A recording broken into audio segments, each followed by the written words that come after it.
যুক্তরাষ্ট্রকে অবশ্যই মধ্যপ্রাচ্য ছাড়তে হবে।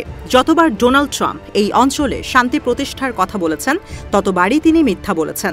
শান্তির বার্তা ছড়ানোর ট্রাম্প বরাবরই মিথ্যা বলেছেন।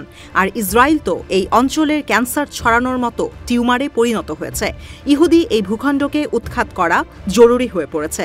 চরম বিরক্তি, রাগ আর ক্ষোভ নিয়ে একটানা যুক্তরাষ্ট্র আর ইসরায়েলের বিরুদ্ধে এভাবেই হুঙ্কার ছেড়ে গেছেন ইরানের সর্বোচ্চ ধর্মীয় নেতা আয়াতুল্লাহ আলী খামেনি।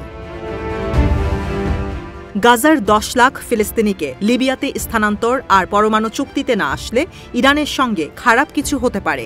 ট্রাম্পের এই বক্তব্যের পর আবারও চটে গেছেন আয়াতুল্লাহ আলী খামেনি। তেহরানে দেশের বিভিন্ন প্রদেশ আর শহর থেকে আসা শিক্ষক আর শিক্ষার্থীদের মিলন মেলায় অংশ নিয়ে খামেনি বলেন, পুরো যুক্তরাষ্ট্রের জন্য তার বক্তব্য অপমানজনক, কোনোটাই জবাব দেওয়ার মতোও না।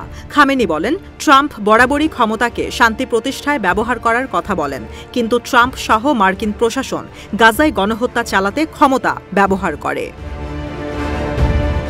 খামেনি আরও বলেন, তারা ক্ষমতা ব্যবহার করে ইহুদি ভূখণ্ডকে টনে টনে বোমা দিত, যেন গাজায় শিশুদের ওপর, হাসপাতালের ওপর, লেবানন আর ইয়েমেনের ওপর ইসরায়েল বোমা ফেলতে পারে। পশ্চিম এশিয়ায় দুর্নীতি, যুদ্ধ আর সংঘাতের উৎপত্তিস্থল ইসরায়েল। ইহুদি এই ভূখণ্ড বিপজ্জনক ক্যান্সার সৃষ্টিকারী টিউমার এই অঞ্চলের জন্য। একে উপড়ে ফেলতে হবে বলেও হুঁশিয়ারি দেন তিনি। আরব রাষ্ট্রগুলোর উদ্দেশ্যে খামেনি বলেন, এই দেশগুলো যুক্তরাষ্ট্রকে ছাড়া 10 দিনও টিকতে পারবে না, কিন্তু যুক্তরাষ্ট্রকে অবশ্যই এই অঞ্চল ছাড়তে হবে।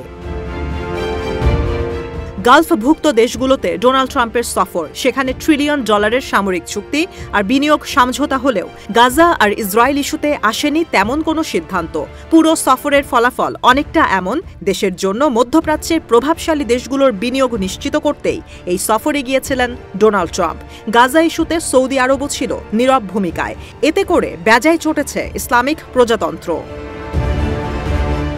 ক্ষমতায় এসে ইরানের সঙ্গে পরমাণু চুক্তির জন্য উঠে পড়ে লেগেছেন ডোনাল্ড ট্রাম্প। শুক্রবারও ট্রাম্প জানান, ইরানের কাছে একটি প্রস্তাব পাঠানো হয়েছে, যার দ্রুত জবাব দিতে হবে। এর আগে তিনি বলেন, পরমাণু চুক্তির খুব কাছে যুক্তরাষ্ট্র আর ইরান, কিন্তু শুক্রবারের বক্তব্যে তিনি বলে বসেন, দ্রুত পদক্ষেপ না নিলে খারাপ কিছু হতে পারে ইরানের সঙ্গে। এরপরই চটে যান সর্বোচ্চ ধর্মীয় নেতা আয়াতুল্লাহ আলী খামেনি সহ দেশের প্রেসিডেন্ট মাসুদ পেজেশকিয়ান।